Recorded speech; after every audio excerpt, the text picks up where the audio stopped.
He was trapped in a prison cell smaller than a bathroom, a space so tight that when he stretched his arms, his fingers brushed cold concrete on both sides.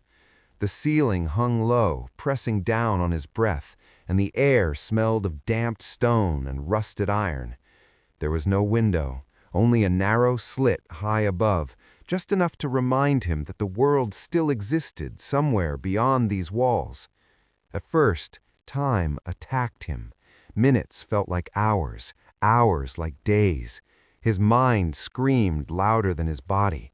He kept asking himself the same question again and again. How did my life shrink to this? The first days were the hardest. His legs cramped from lack of movement. His back ached from sleeping on the floor, and hunger came in waves that made him dizzy. But worse than the pain was the silence. No voices, no footsteps, no proof that anyone remembered him. In that silence, his fears grew teeth. Regret replayed every mistake he had ever made. Shame whispered that this cell was all he deserved. There were moments he pressed his forehead against the wall and thought, "This is where I disappear."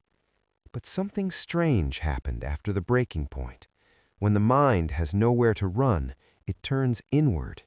He realized that even though his body was trapped, his attention was not. He began to notice his breathing, slow and shallow at first, then deeper. He counted each breath, not to pass time, but to stay sane. In that tiny space, breathing became an act of rebellion. Every inhale said, "I am still here." Days passed, maybe weeks. He stopped guessing. Guessing only tortured him. Instead, he built a routine out of nothing. He woke up and stretched as much as the cell allowed. He paced 3 steps forward, 3 steps back, again and again, until sweat soaked his shirt. When exhaustion hit, he sat with his back against the wall and talked to himself quietly, reminding himself of who he was before the cell tried to define him.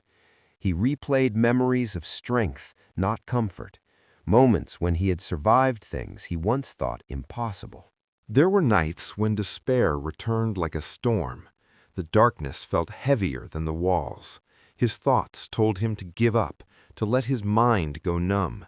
But he made a decision, a small one, that changed everything.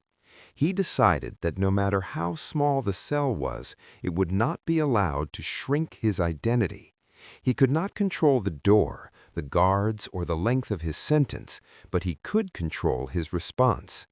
That realization gave him a strange kind of power. He began to train his mind the way athletes train their bodies.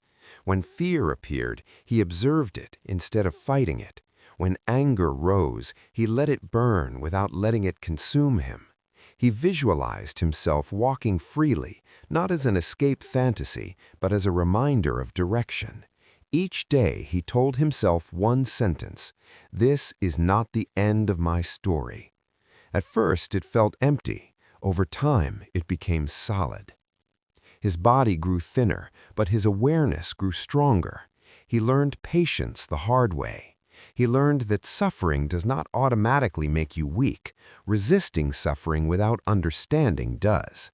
In that cell, he understood something most people never do in freedom. Comfort is not strength. Choice is.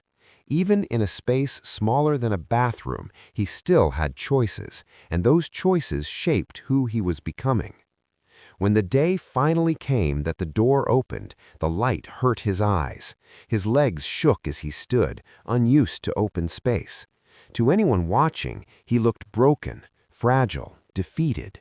But inside, something unshakable had formed.